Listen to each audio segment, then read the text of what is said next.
الحمد لله نحمده ونستعينه ونستغفره ونؤمن به ونتوكل عليه ونعوذ بالله من شرور أنفسنا ومن سيئات أعمالنا من يهده الله فلا مضل له ومن يضلل فلا هادي له وأشهد أن لا إله إلا الله وحده لا شريك له وأشهد أن سيدنا وسندنا ومولانا محمدا عبده ورسوله صلى الله تعالى عليه وعلى آله وأصحابه وبارك وسلم تسليما كثيرا أما بعد فأعوذ بالله من الشيطان الرجيم بسم الله الرحمن الرحيم سبحان الذي أسرى بعبده ليلا من المسجد الحرام إلى المسجد الأقصى الذي باركنا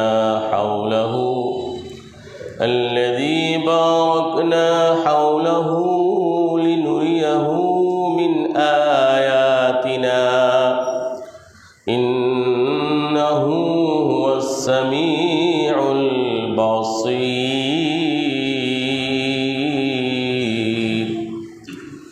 بارك الله لنا ولكم في القرآن العظيم ونفعنا وإياكم بالآيات والذكر الحكيم অত্যন্ত ইখলাসের সাথে নিষ্ঠার সাথে আন্তরিকভাবে ইস্তিগফার পাঠ করি, নবীর প্রেমে উজ্জীবিত হয়ে দুরূদ শরীফ পড়ি। আস্তাগফিরুল্লাহাল্লাযী লা ইলাহা ইল্লা হুয়াল হাইয়ুল কাইয়্যুম ওয়া আতুবু ইলাইহি। আস্তাগফিরুল্লাহাল্লাযী লা ইলাহা ইল্লা হুয়াল হাইয়ুল কাইয়্যুম ওয়া আতুবু ইলাইহি। আস্তাগফিরুল্লাহাল্লাযী লা ইলাহা ইল্লা হুয়াল হাইয়ুল কাইয়্যুম ওয়া আতুবু ইলাইহি ওয়ালা হাওলা ওয়ালা কুওয়াতা ইল্লা বিল্লাহিল আলিয়্যিল আযীম। আল্লাহুম্মা সাল্লি আলা মুহাম্মাদিন ওয়া আলা আলি মুহাম্মাদ كما صليت على إبراهيم وعلى آل إبراهيم إنك حميد مجيد اللهم بارك على محمد وعلى آل محمد كما باركت على إبراهيم وعلى آل إبراهيم إنك حميد مجيد اللهم افتح علينا حكمتك وانشر علينا رحمتك يا ذا الجلال والإكرام। উপস্থিত সম্মানিত ইসলাম প্রিয়, দীন প্রিয়, নবী প্রিয়, কোরআন প্রেমী সুধীবৃন্দ, আল্লাহ সুবহানাহু ওয়া তাআলার অশেষ মেহেরবানিতে আসমানি সর্বশেষ এবং সর্বশ্রেষ্ঠ মহাগ্রন্থ কোরআনে কারীমের বরকতপূর্ণ তাফসিরে আসার বসার সময় দেওয়ার সুযোগটুকু আল্লাহ সুবহানাহু ওয়া তাআলা দয়া করে আমাদেরকে ভিক্ষা দান করেছেন। খুশি না বেজার, কম না বেশি? আসুন আমরা আল্লাহর দরবারে শুকর গুজার হই, সবাই উচ্চারণ করি আলহামদুলিল্লাহ। সমস্ত প্রশংসা, সমস্ত তারিফ, সমস্ত স্তুতিবাদ একমাত্র আল্লাহর জন্য। সম্মানিত সুধী, আজকে আলোচ্য বিষয় হচ্ছে, আজকের তাফসিরের নির্ধারিত বিষয় বিশ্ব নবীর বিস্ময়কর মেরাজ। বলেন আলহামদুলিল্লাহ। আজকে আলোচনা হবে অত্যন্ত সংক্ষিপ্তভাবে মিরাজুন নবী সাল্লাল্লাহু আলাইহি ওয়াসাল্লাম, বিশ্ব নবীর বিস্ময়কর মেরাজ সম্পর্কে আজকে আমরা আলোচনা শুনব। সম্মানিত সুধী, নবী করিম সাল্লাল্লাহু আলাইহি ওয়াসাল্লাম মক্কাতুল মুকাররমার মসজিদে হারাম থেকে বুরাকের মাধ্যমে ফিলিস্তিনের মসজিদ আকসা পর্যন্ত ভ্রমণ করলেন। সেখান থেকে ঊর্ধ্ব জগতের ভ্রমণ, প্রথম আকাশে হযরত আদম আলাইহিস সালামের সাথে সাক্ষাৎ করলেন, দ্বিতীয় আকাশে ঈসা আলাইহিস সালামের সাথে সাক্ষাৎ করলেন, তৃতীয় আকাশে ইউসুফ আলাইহিস সালামের সাথে সাক্ষাৎ করলেন, চতুর্থ আকাশে ইদ্রিস আলাইহিস সালামের সাথে সাক্ষাৎ করলেন, পঞ্চম আকাশে হারুন আলাইহিস সালামের সাথে সাক্ষাৎ করলেন, ষষ্ঠ আকাশে মূসা আলাইহিস সালামের সাথে সাক্ষাৎ করলেন, সপ্তম আকাশে ইব্রাহিম আলাইহিস সালামের সাথে সাক্ষাৎ করলেন। এরপরে সিদরাতুল মুনতাহা পর্যন্ত পৌঁছলেন। সিদরাতুল মুনতাহার পরে সাথে সপ্তম আকাশে বাইতুল মামুর, এই সব কিছু ভ্রমণ করে সিদরাতুল মুনতাহার বহু উপরে, এত উপরে চলে গেলেন, ফেরেশতাদের কলমের শব্দ, লেখার শব্দ নবীজির কানে আসতেছিল। আল্লাহু আকবার। আল্লাহর সাথে সাক্ষাৎ করে আবার মক্কায় ফিরে আসলেন। এই ঘটনাটাকে মিরাজুন নবী সাল্লাল্লাহু আলাইহি ওয়াসাল্লাম বলা হয়। আসুন আমরা শুরুতেই শুনে নিব মেরাজের প্রেক্ষাপট, কোন প্রেক্ষিতে নবী করিম সাল্লাল্লাহু আলাইহি ওয়াসাল্লামের মেরাজ হয়েছিল, মেরাজের প্রয়োজনীয়তা কেন দেখা দিয়েছিল। কোন নবী রসুলের মেরাজ হয় নাই, একমাত্র শুধুমাত্র আমাদের আকায়ে নামদার তাজদারে মদিনা ইমামুল মুরসালিন সৈয়দুল মুরসালিন মুহাম্মদুর রাসূলুল্লাহ সাল্লাল্লাহু আলাইহি ওয়াসাল্লামের মেরাজ হয়েছিল, একমাত্র নবীজির মেরাজ হয়েছে। তো আল্লাহ নবীর মেরাজের প্রেক্ষাপটটা কি, কেন মেরাজের প্রয়োজনীয়তা দেখা দিয়েছিল, মেরাজের প্রেক্ষাপটটা আলোচনা করার পরে আমরা সরাসরি মেরাজের আলোচনা শুরু যাব। মেরাজের সূচনা, প্রেক্ষাপট। সম্মানিত সুধী, নবী করিম সাল্লাল্লাহু আলাইহি সাল্লামের সম্মানিত চাচা ছিলেন জনাব আবু তালেব। আবু তালেব 42টি বছর পর্যন্ত নবীজির সেবা করেছেন, পৃষ্ঠপোষকতার দায়িত্ব পালন করেছেন, অভিভাবকের দায়িত্ব পালন করেছেন। জনাব আবু তালেব ছায়ার মতো নবীজির সাথে থাকতেন। নবীজির উপর আঘাত আসুক, নবীজির কষ্ট হোক, জনাব আবু তালেব বরদাস্ত করতেন না। নবী করিম সাল্লাল্লাহু আলাইহি সাল্লামের জন্য জনাব আবু তালেব চাচা পর্যন্ত জেল কেটেছে। এত আদর সোহাগ করতেন নবীজির সম্মানিত চাচা জনাব আবু তালেব। জনাব আবু তালেব তিনি ইন্তিকাল করলেন। এর 2-3 দিন পরে নবীজির একমাত্র স্ত্রী, প্রিয়তমা স্ত্রী মা খাদিজাতুল কুবরা রাদিয়াল্লাহু তাআলা আনহা তিনিও ইন্তিকাল করলেন। ইন্না লিল্লাহি ওয়া ইন্না ইলাইহি রাজিউন। আল্লাহর নবীর এত প্রিয়তমা ছিলেন মা খাদিজাতুল কুবরা রাদিয়াল্লাহু তাআলা আনহা। যতদিন জীবিত ছিলেন আল্লাহর নবী দ্বিতীয় বিয়ের চিন্তাও করেননি। সুবহানাল্লাহ। মা খাদিজাতুল কুবরা রাদিয়াল্লাহু তাআলা আনহাকে এত বেশি ভালোবাসতেন আল্লাহ নবী খাদিজাতুল কুবরা যতদিন জীবিত ছিলেন দ্বিতীয় বিয়ের চিন্তাও করেননি।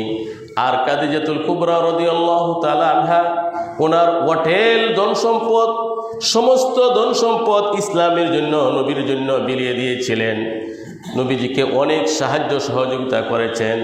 তো একদিক দিয়ে নবীজির সম্মানিত চাচা জনাব আবু তালেব তিনি ইন্তিকাল করলেন, আর একদিক দিয়ে 2-3 দিন পরে আমাদের সম্মানিত মা খাদিজাতুল কুবরা রাদিয়াল্লাহু তাআলা আনহা তিনি ইন্তিকাল করলেন। একটি পাখির যেমন 2টি ডানা ভেঙে গেলে উঠতে পারে না, একদম অচল হয়ে যায়, যেন নবী করিম সাল্লাল্লাহু আলাইহি সাল্লামের 2টা ডানা ভেঙে গেল, 2টা পাখা ভেঙে গেল। নবীজি অত্যন্ত মর্মাহত হলেন, অত্যন্ত ব্যথিত হলেন, অত্যন্ত দুঃখিত হলেন। এই জন্য ইতিহাসের ভাষায় এই বছরটাকে বলা হয় আমুল হুজন, শোকের বছর। বলেন সুবহানাল্লাহ। একদিক দিয়ে জনাব আবু তালেব ইন্তিকাল করলেন, আরেক দিক দিয়ে মা খাদিজাতুল কুবরা ইন্তিকাল করলেন। নবী করিম সাল্লাল্লাহু আলাইহি ওয়াসাল্লাম তিনি সিদ্ধান্ত নিলেন, নবীজির দুধমা হালিমাতু সাদিয়ার বাড়ি হলো তায়েফের এক সাকিফ গোত্রে।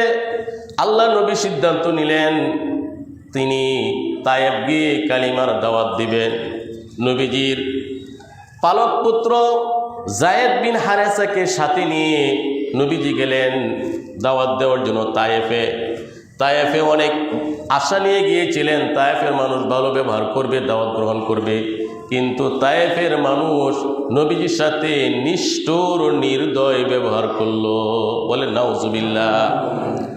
তায়েফের সমাজের মানুষ ছেলেদেরকে লেলিয়ে দিল, দুষ্ট ছেলেদেরকে, এটি পাগল, এই মুহাম্মদ পাগল, এই লোকটি পাগল, তাকে আঘাত করো, পাথর দিয়ে আঘাত করো।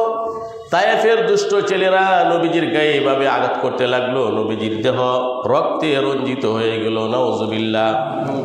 যায়েদ বিন হারেসা ঢাল স্বরূপ সামনে গিয়ে দাঁড়াতেন, তার মাথা ফেটে গেল, তিনি আহত হলেন। এভাবে যখন নবীজি বেহুশ হয়ে পড়ে যেতেন, মাটিতে বসে যেতেন, তায়েফের দুষ্ট ছেলেরা নবীজির হাত তুলে দাঁড় করে দিত এবং বলতো চল চল।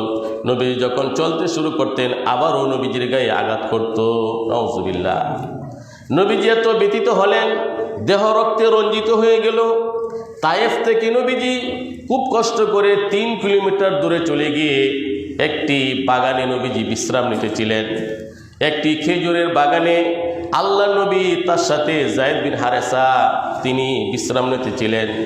আল্লাহ নবী এত ব্যথিত, এত আঘাতপ্রাপ্ত, এত আহত, তিনি এক পর্যায়ে আল্লাহর কাছে বললেন, রব্বুল আলামিন, কাদের কাছে আপনি প্রেরণ করেছেন? তারা তো আমার দাওয়াত গ্রহণই করলো না, উল্টা আমাকে আহত করলো। হে আল্লাহ, আমার কোনো ব্যথা নাই, আপনি যদি আমার প্রতি সন্তুষ্ট থাকেন, এটা হয়তো আমারই দুর্বলতা। আল্লাহু আকবার। আল্লাহর কাছে নবীজির মনের ব্যথা একটু বলতে শুরু করলেন, আয় আল্লাহ, আমার চাচা মারা গেল, আমার স্ত্রী, সম্মানিত স্ত্রী, একমাত্র আমার সহধর্মিনী খাদিজা, সেও মারা গেল। অনেক বুকের আশা নিয়ে আসলাম, তায়েফে তারা কালিমার দাওয়াত গ্রহণ করবে, তারা আমাকে এভাবে পাগল বললে, আমাকে এভাবে দুষ্ট ছেলেদেরকে লেলে দিল, আমাকে আঘাত করলো। আয় আল্লাহ, আমার দুঃখের কথা, মনের ব্যথা একমাত্র তোমার কাছে বলছি। আয় আল্লাহ, আমার কোনো অসুবিধা নাই, তুমি যদি আমার প্রতি সন্তুষ্ট থাকো। আল্লাহ নবী দেখলেন একটি মেঘমালা এসে নবীজিকে ছায়া দিচ্ছে। কিছুক্ষণের মধ্যে জিবরিল আলাইহিস সালাম চলে আসলেন। জিবরিল আলাইহিস সালাম এসে বললেন, ইয়া রাসূলুল্লাহ, আপনার সব অবস্থা আল্লাহ তাআলা দেখেছেন, আল্লাহ শুনেছেন, আল্লাহ তাআলা আমাকে প্রেরণ করেছেন। এই যে তিনি হলেন ওই পাহাড়ের ফেরেশতা, তিনি ওই পাহাড়ের ফেরেশতা। হে আল্লাহ নবী, আপনি যদি বলেন তারা হলো পাহাড়ের ফেরেশতা, দায়িত্বশীল ফেরেশতা। দায়িত্বশীল ফেরেশতারা এসে সালামি দিয়ে বলল, ইয়া রাসূলুল্লাহ, তায়েফের পাহাড়ের দায়িত্বশীল ফেরেশতা আমরা, আপনি অনুমতি দেন। আপনি যদি অনুমতি দেন, পুরা তায়েফ শহরটাকে, এলাকাটাকে পাহাড় চাপা দিয়ে এদেরকে আমরা সমূলে ধ্বংস করে দিব, আপনি একটু অনুমতি দেন। বলেন সুবহানাল্লাহ। আল্লাহ নবী তিনি তো রহমতের নবী। আল্লাহ বলেন, ওয়ামা আরসালনাকা ইল্লা রাহমাতাল রাহমাতাল লিল আলামিন। রহমাতুল লিল আলামিন, বিশ্ববাসীর জন্য রহমত স্বরূপ আল্লাহ তাআলা নবীকে প্রেরণ করেছেন। আল্লাহ নবী বলেন, না না না, বাল আরজু আইয়াখরুজুল্লাহু তাআলা মিন আসলাবিহিম মান ইয়াবুদুল্লাহ ওয়াহদাহু লা ইশরিকু বিহি শাইআ। আল্লাহ নবীকে দেখে বললেন, না না না, আমি চাই না পাহাড় চাপা দিয়ে এই তায়েববাসীকে তোমরা ধ্বংস করে দিবে, এটা আমি নবী চাই না। বরং আমি চাই এদের ভবিষ্যৎ প্রজন্ম এমন হবে যারা আমার এই কালিমার দাওয়াত গ্রহণ করবে, ঈমান গ্রহণ করবে, ইসলাম গ্রহণ করবে। অতএব আমি চাই না তাদেরকে ধ্বংস করে দাও। বলেন সুবহানাল্লাহ। সম্মানিত সুধী, একদিক দিয়ে জনাব আবু তালেব ইন্তিকাল করলেন, আরেক দিক দিয়ে মা খাদিজাতুল কুবরা রাদিয়াল্লাহু তাআলা আনহা ইন্তিকাল করলেন। আবার তায়েব গিয়ে নবীজি আহত হলেন। নবীজির শত্রুতা বেড়ে গেল, নবীজির মনটা ছোট হয়ে গেল। এই মুহূর্তে আল্লাহ সুবহানাহু ওয়া তাআলা নবীজিকে দাওয়াত দিলেন, হে আমার প্রিয় হাবিব, ঊর্ধ্ব আকাশে এসে আমার সাথে সাক্ষাৎ করে যান, আপনার মনটা ফ্রেশ হয়ে যাবে, ভালো হয়ে যাবে, আপনি মেরাজে চলে আসুন। বলুন আল্লাহু আকবার। আল্লাহ সুবহানাহু ওয়া তাআলা বলেন, সুবহানাল্লাযী আসরা বিআবদিহি লাইলাম মিনাল মাসজিদিল হারামি ইলাল মাসজিদিল আকসাল্লাযী বারাকনা হাওলাহু লিনুরিয়াহু মিন আয়াতিনা ইন্নাহু হুয়াস সামিউল আলিম। মহাপবিত্র সে সত্তা, যিনি তার বান্দাকে রাত্রের কিছু সময়ে, অল্প সময়ে মসজিদে হারাম থেকে মসজিদ আকসা পর্যন্ত ভ্রমণ করেছেন। আল্লাহ বলেন, মসজিদ আকসার চতুর্পার্শ্বে আমি পর্যাপ্ত বরকত দিয়েছি। আল্লাহ বলেন, আমি আমার বান্দাকে আমার কুদরতের নিদর্শন দেখানোর জন্য আল্লাহ তাআলা সর্বশ্রোতা, সর্বদ্রষ্টা। সম্মানিত সুধী, মেরাজের বিষয়টি অত্যন্ত বিস্ময়কর, আশ্চর্যজনক। মানুষের জ্ঞান ধারণা করতে পারবে না, ধারণা করতে ব্যর্থ, এত বিস্ময়কর একটি কাহিনী, একটি ঘটনা। এই জন্য আল্লাহ সুবহানাহু ওয়া তাআলা আলোচনা শুরু করেছেন সুবহান শব্দের দ্বারা। আমরা যখন কোনো আশ্চর্যান্বিত বিষয় দেখি বা শুনি, কোনো অসাধারণ বিষয়, বিস্ময়কর বিষয় যখন আমরা দেখি বা শুনি, তখন স্বাভাবিকভাবে আমরা বলি সুবহানাল্লাহ। বলি কি বলি না? আল্লাহ সুবহানাহু ওয়া তাআলা মেরাজের ঘটনা অত্যন্ত বিস্ময়কর, অনেক বিরাট একটা ঘটনা। আল্লাহ রব্বুল আলামিনের পক্ষে একদম সহজ, আল্লাহ যা চান তাই করতে পারেন। এই জন্য মেরাজের ঘটনা অত্যন্ত অস্বাভাবিক, বিস্ময়কর। এই জন্য আল্লাহ তাআলা শুরু করেছেন সুবহানাল্লাযী, মহাপবিত্র সেই সত্তা, যিনি তার বান্দাকে রাত্রির অল্প সময়ে মসজিদে হারাম থেকে মসজিদ আকসা পর্যন্ত ভ্রমণ করেছেন। সম্মানিত সুধী, আল্লাহ তাআলা আয়াতের শেষাংশে বলেন, ইন্নাহু হুয়াস সামিউল বাসীর।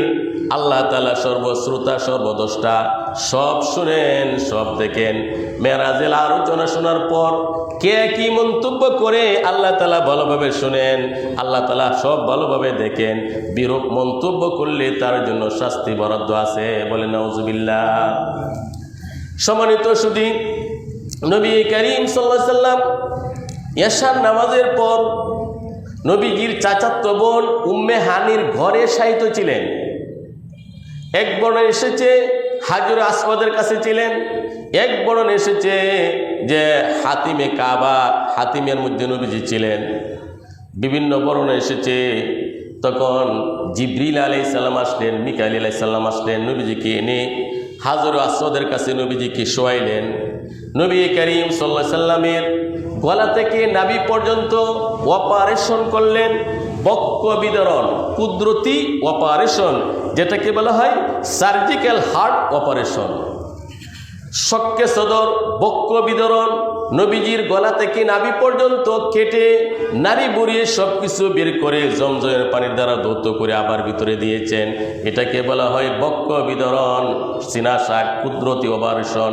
নবীজির কুদরতি অপারেশন, বক্ষ বিদরণ জীবনে 4 বার হয়েছিল।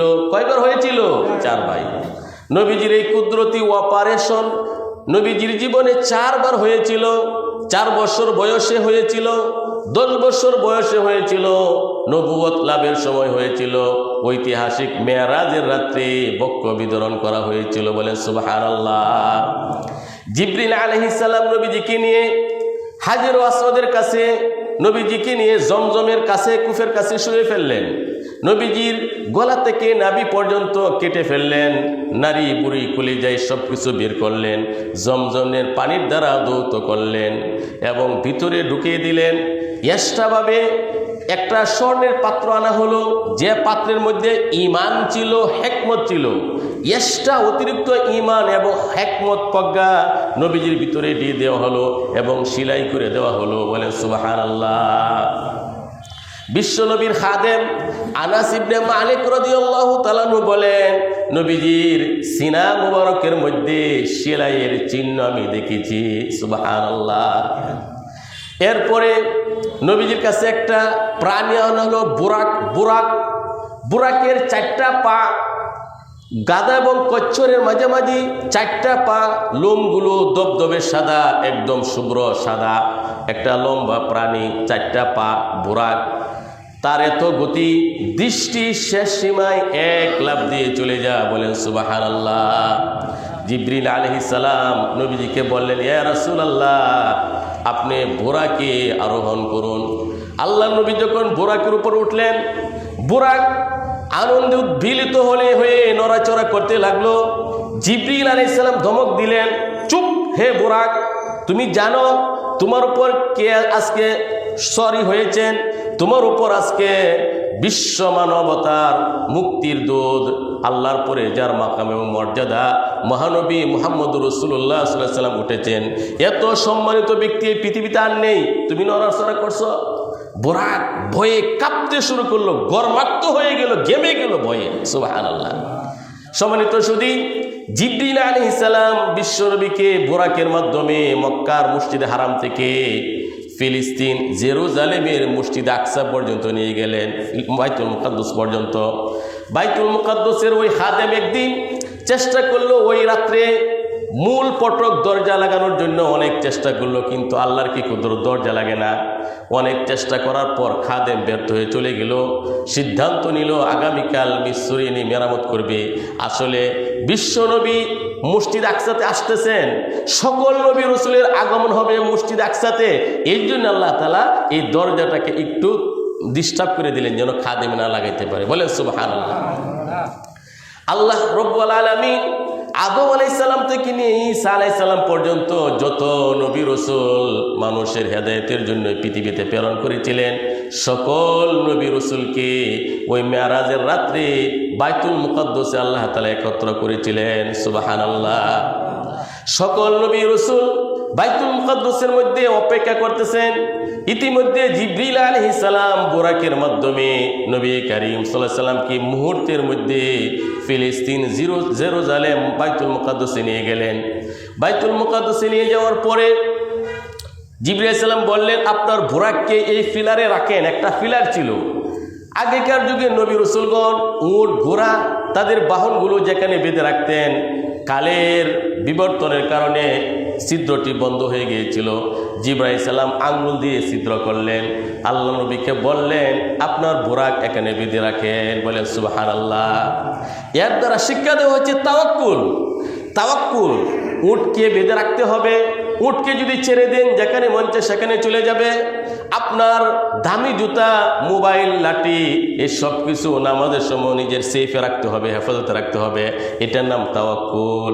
আপনার হুন্ডার, আপনার গাড়ি, আপনার সব কিছু নিজের সেফে রাখতে হবে। এটা হলো তাওয়াক্কুল। যাক, তাওয়াক্কুল শিক্ষা দেওয়ার জন্য নবী করিম সাল্লাল্লাহু আলাইহি ওয়াসাল্লামকে জিবরাইল আলাইহিস সালাম বললেন, আপনার বুরাকটি ওই ফিলারের মধ্যে, ছিদ্রের মধ্যে বেঁধে রাখেন।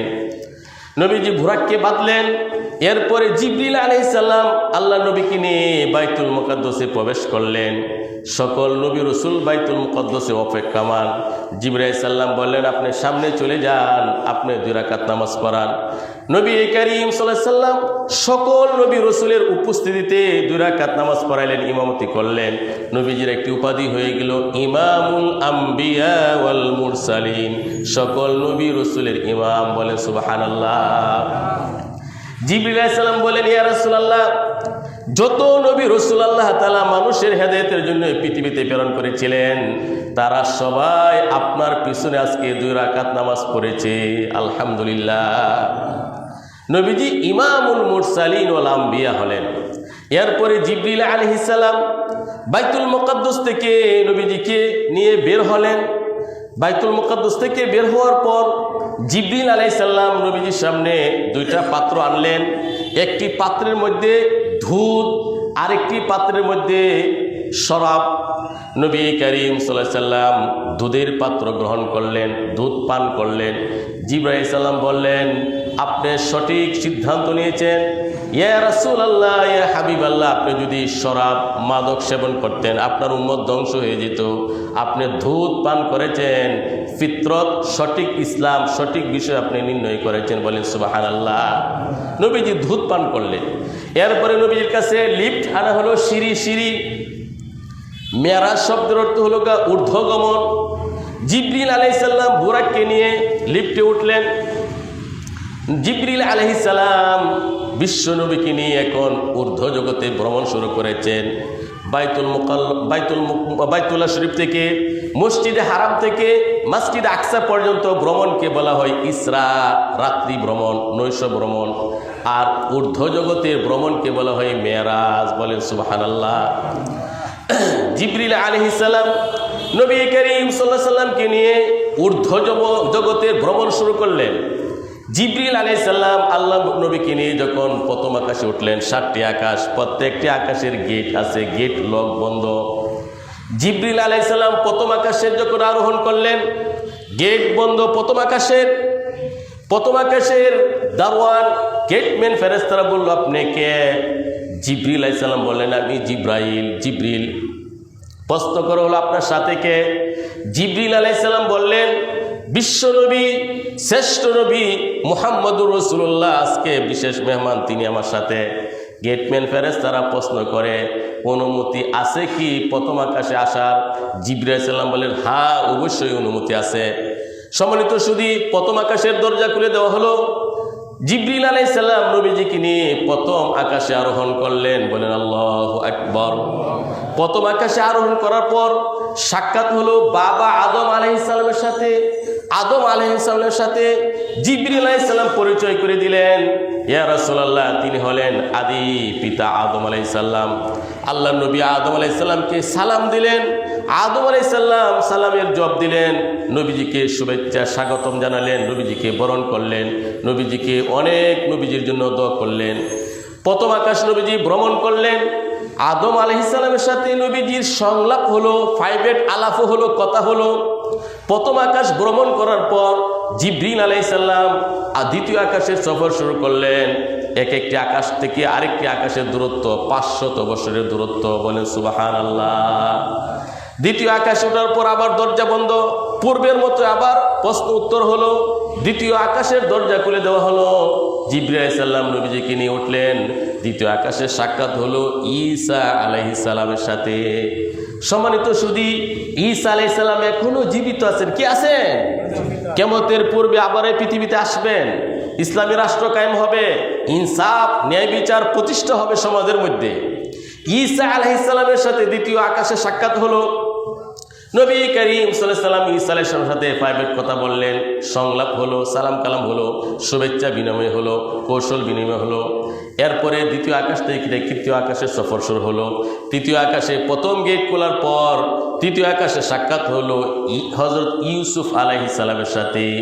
ইউসুফ আলাইহিস সালাম, আল্লাহ তাআলা দুনিয়ার অর্ধেক সৌন্দর্য ইউসুফ আলাইহিস সালামকে দিয়েছিলেন। বলেন সুবহানাল্লাহ। ইউসুফ আলাইহিস সালাম এত সৌন্দর্য ছিলেন, রূপ লাবণ্য এত অসাধারণ ছিল, মিশরের নারীরা ইউসুফ আলাইহিস সালামের প্রেমে আসক্ত হয়ে ফল কাটতে গিয়ে আঙ্গুল কেটে টুকরো টুকরো করেছিল। আল্লাহ সুবহানাহু ওয়া তাআলা সূরা ইউসুফে আলোচনা করেছেন, ইউসুফ আলাইহিস সালামকে সৌন্দর্যের অর্ধেক দেওয়া হয়েছিল, বাকি অর্ধেক অন্যান্য সৃষ্টিজীবের মধ্যে দেওয়া হয়েছিল।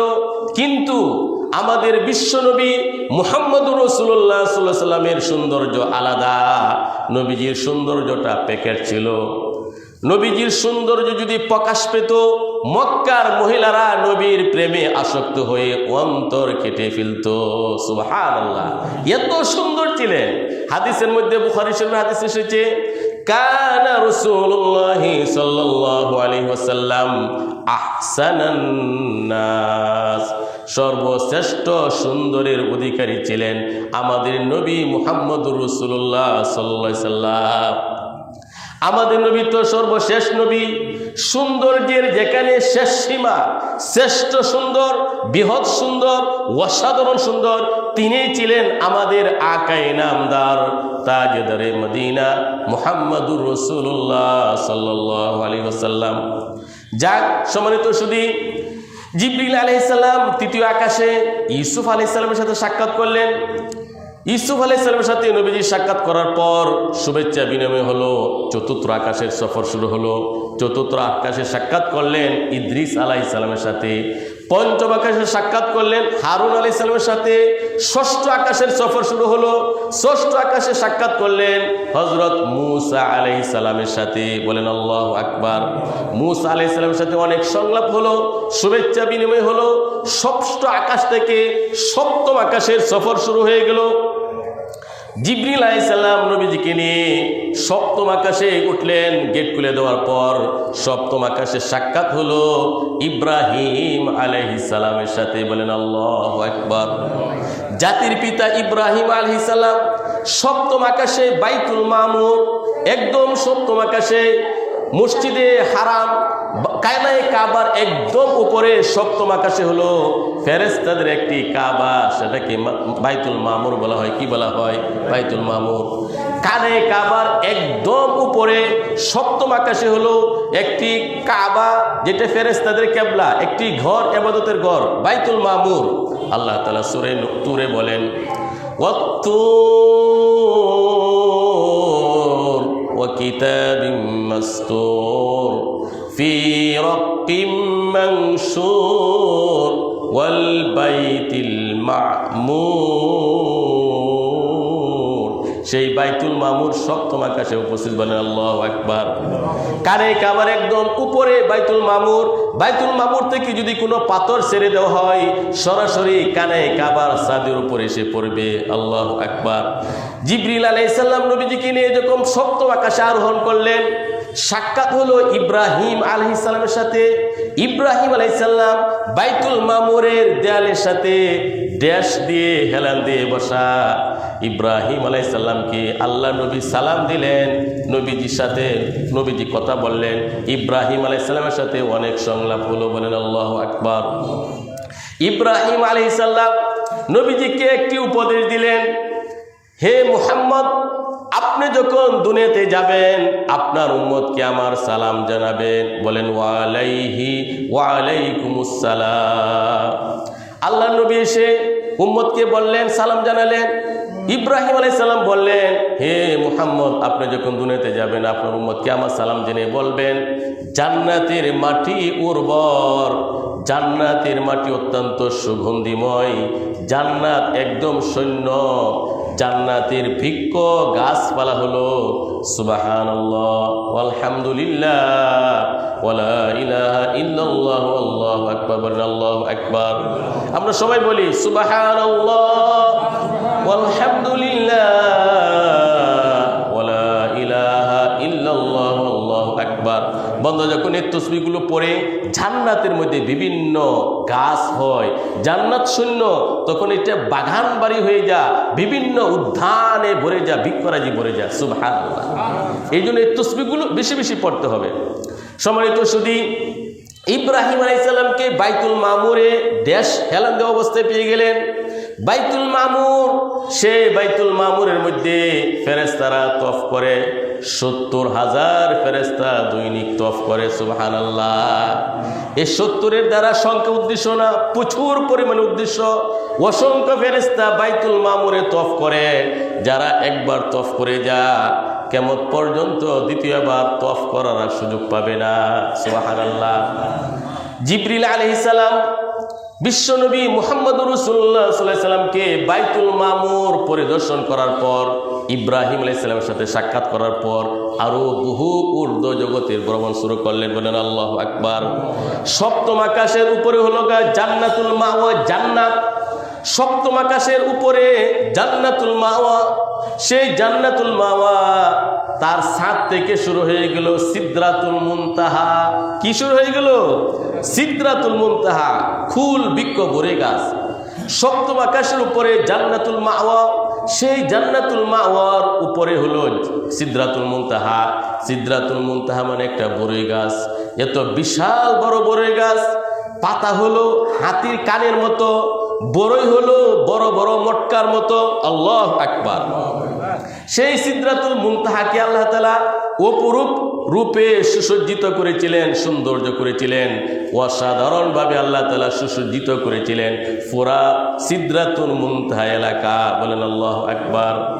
সপ্তম আকাশের সফরের পরে, বাইতুল মামুরের সফরের পরে বহু উপরে ঊর্ধ্ব জগতে সিদরাতুল মুনতাহা পর্যন্ত নবীজি পৌঁছলেন। আল্লাহ সুবহানাহু ওয়া তাআলা সূরাতুন নজমে এই কথা বলেছেন। আল্লাহ বলেন, ফাওহা ইলা আবদিহি মা আওহা মা কাযাবাল ফুআদু মা রাআ আফাতুমারুনাহু আলা মা ইয়ারা ওয়ালাকাদ রাআহু নাযলাতান উখরা ইনদা সিদরাতিল মুনতাহা ইনদাহা জান্নাতুল মাওয়া إذ يغشى السدرة ما يغشى ما زاغ البصر وما طغى لقد رأى من آيات ربه الكبرى বলেন আল্লাহু আকবার। জিবরিল আলাইহিস সালাম আল্লাহর নবীকে নিয়ে সিদরাতুল মুনতাহা পর্যন্ত পৌঁছলেন। সিদরাতুল মুনতাহা একটা স্টেশন, ঊর্ধ্ব জগৎ এবং নিম্ন জগৎ। সিদরাতুল মুনতাহার নিচে যা আছে উপরে ওঠার অনুমতি নাই, উপরে যারা আছে নিচে আসার অনুমতি নাই। ঊর্ধ্ব জগৎ নিম্ন জগতের একটা স্টেশন, সেটার নাম হলো সিদরাতুল মুনতাহা। সিদরাতুল মুনতাহা পর্যন্ত জিবরিল আলাইহিস সালাম যখন নবীজিকে নিয়ে আরোহণ করলেন, আল্লাহ নবী সিদরাতুল মুনতাহা পর্যন্ত পৌঁছলেন। প্রত্যেকটা বড়ই গাছের পাতার মধ্যে স্বর্ণের প্রজাপতি, বিভিন্ন রঙের প্রজাপতি, বিভিন্ন ধরনের প্রাণী এবং ফেরেশতারা জিকিরের মধ্যে লিপ্ত। অসাধারণ সৌন্দর্য। আল্লাহ নবী বলেন, কোনো চক্ষু নাই এবং কোনো ভাষা নাই এত সৌন্দর্যের কথা প্রকাশ করবে। সুবহানাল্লাহ। আল্লাহ তাআলা এত সুন্দরভাবে সুসজ্জিত করেছিলেন। সেই সিদরাতুল মুনতাহায় জিবরিল আলাইহিস সালামকে আসল আকৃতিতে দেখেছিলেন। বলেন আল্লাহু আকবার। সম্মানিত সুধী, জিবরিল আলাইহিস সালাম সকল ফেরেশতাদের মধ্যে সেরা ফেরেশতা, শ্রেষ্ঠ ফেরেশতা। আল্লাহ সুবহানাহু ওয়া তাআলা নূরের দ্বারা ফেরেশতা সৃষ্টি করেছেন। ফেরেশতারা পুরুষও না, মহিলাও না, তারা ওয়াশরুমে যায় না, কানাফিনা করে না। তাদের দুইটা পাকা, তিনটা পাকা, চারটা পাকা। জিবরিল আলাইহিস সালামের ৬০০ পাকা। আল্লাহু আকবার। সাইয়্যিদুল মালাইকা জিবরিল আলাইহিস সালামের ৬০০ পাকা। জিবরাইল আলাইহিস সালাম যদি দুইটা পাকাকে সম্প্রসারণ করেন, পূর্ব পশ্চিম দিগন্ত একদম সংকলন হয়ে যাবে, ভরে যাবে। সুবহানাল্লাহ, এত বিরাট বড় পাকা। তো জিবরিল আলাইহিস সালামকে দ্বিতীয়বার প্রথম দেখেছিলেন মক্কাতে একবার, আর দ্বিতীয়বার সিদরাতুল মুনতাহা এলাকায়। আল্লাহ তাআলা বলেন, ওয়ালাকাদ রাআহু নাযলাতান উখরা। জিবরিল আলাইহিস সালামকে দ্বিতীয়বার নবীজি দেখেছিলেন ইনদা সিদরাতিল মুনতাহা, সিদরাতুল মুনতাহার পাশে।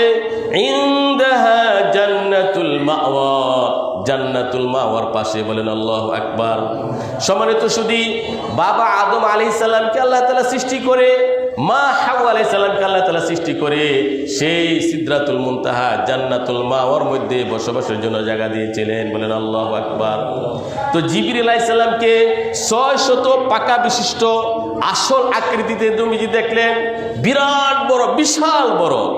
এরপরে নবী করিম সাল্লাল্লাহু আলাইহি ওয়াসাল্লামকে নিয়ে জিবরাইল আলাইহিস সালাম সিদরাতুল মুনতাহা থেকে আরো বহু উপরে ঊর্ধ্ব জগতে ভ্রমণ শুরু করলেন, আরো বহু উপরে। যেতে যেতে এক পর্যায়ে এত উপরে উঠলেন, এত উপরে উঠলেন, যেখানে লা জামানা ওয়ালা মাকান, সময় নাই, কাল নাই, কোনো কিছু নাই, বহু পরে এত উপরে উঠলেন। আল্লাহ নবীর কানের মধ্যে ফেরেশতারা যে মানুষের আমল তুকদির লেখে, ফেরেশতাদের কলমের শব্দ নবীজির কানে আসতেছিল। বলে আল্লাহু আকবার। এক পর্যায়ে বহু পরে যেতে যেতে আরশে আযমি পর্যন্ত পৌঁছে গেলেন। বলেন আল্লাহু আকবার। এক বর্ণনা এসেছে, আল্লাহ নবী যখন আরশে আযমে পৌঁছলেন, এক ফেরেশতা বললেন, ইয়া মুহাম্মদ কিফ ফাইন্না রাব্বাকা ইউসাল্লি, হে মুহাম্মদ একটু অপেক্ষা করেন, আপনার রব এখন বিশেষভাবে রহমত নাজিল করছেন। সুবহানাল্লাহ। এক পর্যায়ে আল্লাহ তাআলা সান্নিধ্য লাভ করলেন, আল্লাহর সাথে দিদার হলেও নবীজির। আল্লাহ নবী আল্লাহর কাছে গিয়ে আল্লাহকে বললেন, আত-তাহিয়াতু লিল্লাহি ওয়াস-সালাওয়াতু ওয়াত-তাইয়্যিবাত। রব্বুল আলামিন, আমার মৌখিক ইবাদত, আমার দৈহিক ইবাদত, আমার আর্থিক ইবাদত সব কিছু আপনার জন্য আমি উৎসর্গ করলাম, পেশ করলাম। বলেন আল্লাহু আকবার। আল্লাহ নবী খুশি হয়ে গেলেন, আল্লাহ তাআলা খুশি হয়ে গেলেন, আল্লাহ সুবহানাহু ওয়া তাআলা খুশি হয়ে গেলেন। আল্লাহ তাবারক ওয়া তাআলা খুশি হয়ে আল্লাহ তাআলা বললেন, আসসালামু আলাইকা আইয়ুহান নাবিয়্যু ওয়া রাহমাতুল্লাহি ওয়া বারাকাতুহু। আল্লাহ তাআলা বললেন, হে নবী, আমার পক্ষ থেকে রহমত, বরকত, শান্তি আপনার প্রতি বর্ষিত হোক। আল্লাহ নবী লক্ষ্য করলেন আমার উম্মত বঞ্চিত হয়ে যাচ্ছে, তখন আল্লাহ নবী আকাশে আমাদেরকে সম্পৃক্ত করলেন, ওয়া আলা ইবাদিল্লাহিস সালিহিন। বলেন আল্লাহু আকবার। আমার নেক বান্দাদের উপর রহমত, শান্তি বর্ষিত হোক। আল্লাহ তাবারক ওয়া তাআলা নবী করিম সাল্লাল্লাহু আলাইহি ওয়াসাল্লামের মাঝে যখন এই আলাপ কথোপকথন হচ্ছিল, সংলাপ হচ্ছিল, আল্লাহর নৈকট্যশীল যত ফেরেশতা ছিলেন তারা তখন বলে উঠলেন, আশহাদু আল্লা ইলাহা ইল্লাল্লাহ ওয়া আশহাদু আন্না মুহাম্মাদান আবদুহু ওয়া রাসূলুহু। আল্লাহু আকবার। বলেন আল্লাহু আকবার। ফেরেশতারা বলেন, আমরা সাক্ষ্য দিচ্ছি আল্লাহ ছাড়া কোনো মাবুদ নাই, আল্লাহ এক অদ্বিতীয়, মুহাম্মদ সাল্লাল্লাহু আলাইহি ওয়াসাল্লাম আল্লাহর বান্দা এবং রাসূল। এই জন্য এটাকে বলা হয় তাশাহুদ। কি বলা হয়? তাশাহুদ। সম্মানিত সুধীবৃন্দ, আল্লাহ রাব্বুল আলামিন ওই ঐতিহাসিক মেরাজের রাত্রে আল্লাহ নবীকে আল্লাহ তাআলা তিনটি বিষয় দিয়েছিলেন। কি দিয়েছিলেন? 50 ওয়াক্ত নামাজ দিয়েছিলেন, সূরা বাকারার 2টি আয়াত দিয়েছিলেন, এবং এই উম্মত শিরিক না করে মারা গেলে আল্লাহ তাআলা জান্নাত দিবেন, এই বিষয়টা আল্লাহ তাআলা দিয়েছিলেন। বলে আল্লাহু আকবার। 50 ওয়াক্ত নামাজ আল্লাহ তাআলা দিলেন, সূরা বাকারার শেষের 2 আয়াত দিলেন, এবং এই উম্মত শিরিক মুক্ত হয়ে যদি মারা যায়, শিরিক না করে যদি মারা যায়, আল্লাহ তাআলা বিনা হিসাবে জান্নাত দিবে। এই কথাটাই দুনিয়াতে এসে নবীজি বলেছিলেন, কুল্লু উম্মতি ইয়াদখুলুনাল জান্নাতা ইল্লা মান আবা। কিলা ওয়া মান আবা ইয়া রাসূলুল্লাহ? ক্বালা মান আতাআনি দাখালাল জান্নাহ ওয়া মান আসানি ফাকাদ আবা। আল্লাহ নবী বলেন, আমার প্রত্যেক উম্মত জান্নাতে যাবে, তবে যে অস্বীকার করে। জিজ্ঞেস করা হলো, কারা আপনাকে অস্বীকার করে? আল্লাহ নবী বললেন, যারা আমার বিরুদ্ধাচরণ করে, আমার নাফরমানি করে, আমার তরিকা চলে না, তারা আমাকে অস্বীকার করলো। যে আমাকে অস্বীকার করলো সে জাহান্নামে যাবে, আর যে আমার আনুগত্য করলো সে সরাসরি জান্নাতে যাবে। সুবহানাল্লাহ। সূরা বাকারা শেষের 2 আয়াত।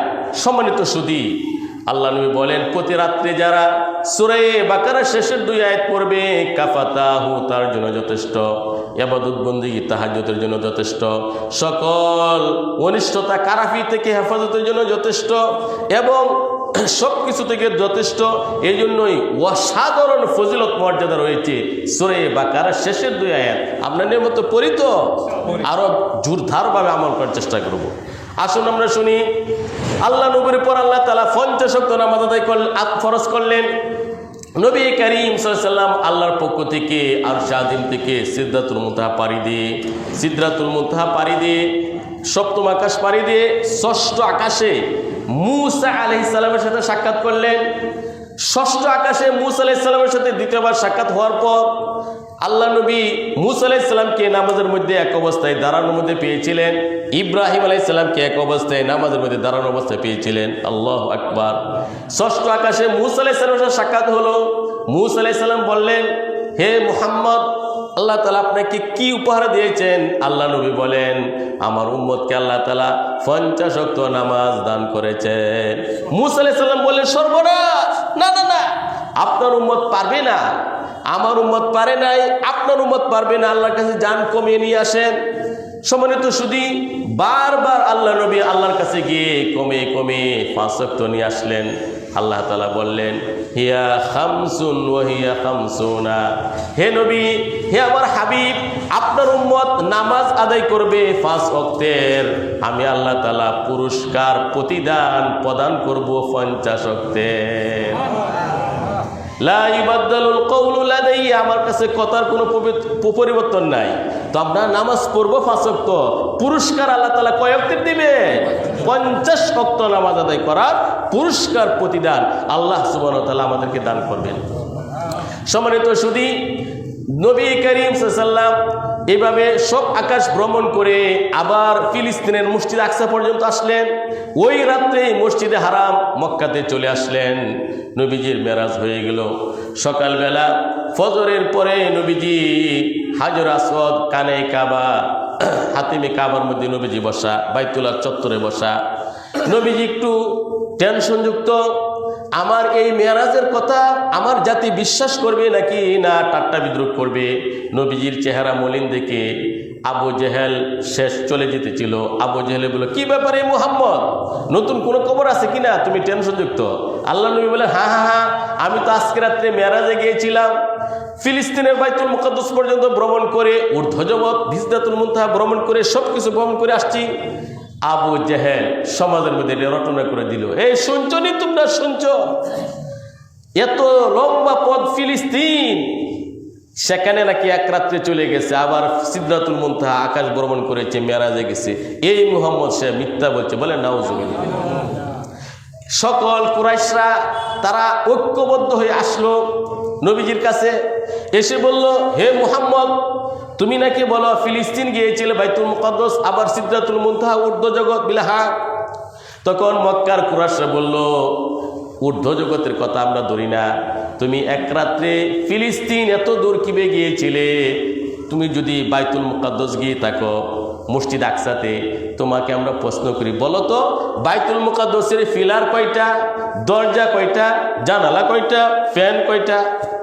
বুঝছেন প্রশ্ন, মুশরিকদের প্রশ্ন। সম্মানিত শুধু আমি যদি আপনাকে প্রশ্ন করি, আমাদের কিশোরগঞ্জের ঐতিহাসিক শহীদ মসজিদে আপনারা গেছেন কিনা, নামাজ পড়ছেন কিনা? আমি যদি প্রশ্ন করি, ঐতিহাসিক কিশোরগঞ্জের শহীদ মসজিদে ফিলার কয়টা, দরজা কয়টা, জানালা কয়টা, ফ্যান কয়টা, কেউ বলতে পারবেন? আপনারা কি এগুলা গণার জন্য যায় নাকি? তো আল্লাহ নবী কি ফিলার, দরজা, জানালা গণার জন্য গেছিলেন?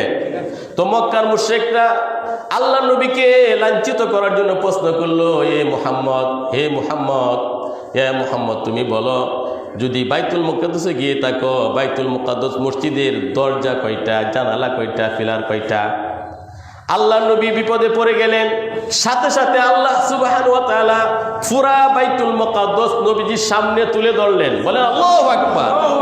নবীজি দেখে দেখে গুনে গুনে বললেন, বাইতুল মুকাদ্দাসের এতটি দরজা, এতটি জানালা, এতটি ফিলার। আল্লাহু আকবার। মক্কার মুশরিকরা বলতে লাগলো, মুহাম্মদ জাদুকর। বলেন নাউজুবিল্লাহ।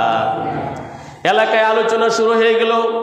আবু বকর রাদিয়াল্লাহু তাআলার কাছে একজনে গিয়ে বলল, আবু জাহলে গিয়ে বলল, হে আবু বকর, তোমার যে বন্ধু মুহাম্মদ, সে তো আজকে বলে মেরাজে গিয়েছিল নাকি, তুমি কি বিশ্বাস করো? আবু বকর রাদিয়াল্লাহু তাআলা বলেন, আরে নবীজি তো এর চেয়ে আরো কঠিন কথা বলেন, আমি বিশ্বাস করি। নবীজি যদি বলে থাকেন অবশ্যই সত্য। বলেন আল্লাহু আকবার। তখন তার উপাধি হয়ে গেল আবু বকর সিদ্দিক রাদিয়াল্লাহু তাআলা, সিদ্দিক, সত্যবাদী। সম্মানিত শুধু আল্লাহ সুবহানাহু ওয়া তাআলা নামাজ ঊর্ধ্ব জগতে সপ্তম আকাশ পাড়ি দিয়ে, সিদরাতুল মুনতাহা পাড়ি দিয়ে, আরশে আযমে দাওয়াত দিয়ে নিয়ে নামাজের বিধানটি আল্লাহ তাআলা নবীর উপর ফরজ করেছেন। আল্লাহু আকবার। ঈমানের বিষয়, রোজার বিষয়, হজের বিষয়, যাকাতের বিষয়, পাক না পাক, হালাল হারাম সকল বিধিবিধান জিবরিল আলাইহিস সালাম এই দুনিয়াতে এসে নবীজির প্রতি ফরজ করেছেন। নামাজের বিষয়টি এত গুরুত্বপূর্ণ, এত মহান একটা বিষয় নামাজ, আল্লাহ তাআলা দুনিয়াতে ফরজ না করে ঊর্ধ্ব জগতে আল্লাহ তাআলা ফরজ করেছেন। বলে সুবহানাল্লাহ। তো নবীজি যখন নামাজ নিয়ে দুনিয়াতে আসলেন, ফজরের সময় জিবরিল আলাইহিস সালাম 70,000 ফেরেশতা নিয়ে আসলেন। জিবরিল আলাইহিস সালাম 2 দিন নবীজিকে জামাতের মাধ্যমে নামাজ প্রশিক্ষণ দিলেন। প্রথম দিন ফার্স্ট টাইমে, দ্বিতীয় দিন লাস্ট টাইমে, এবং বললেন ইয়া মুহাম্মদ, এর মাঝামাঝি যে সময় এটা হলো নবী রসুলের, এইভাবে নবী রসুলগণ পড়েছেন, আপনার সময় হলো এর মাঝামাঝি। 2 দিন পর্যন্ত জিবরিল আলাইহিস সালাম জামাতের মাধ্যমে নবীজিকে ট্রেনিং দিয়েছেন, প্রশিক্ষণ দিয়েছেন নামাজের। বলেন আল্লাহু আকবার। এই নামাজ এত গুরুত্বপূর্ণ।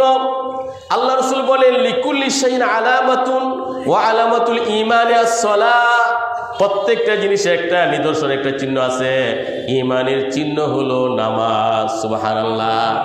নামাজ যেন ইসলামের একটা মাথা। কোনো জিনিসের মেন বিষয় হলো মাথা। আমরা অনেক ধরনের মানুষ দেখি, হাত নাই, পা নাই, অঙ্গ নাই, কিন্তু কোনো মানুষকে এমন দেখি নাই যে মাথা নাই। একজন মানুষের জন্য মাথার যে ভূমিকা, ইসলাম নামক দেহের জন্য নামাজটা হলো সেই ভূমিকা। আল্লাহু আকবার।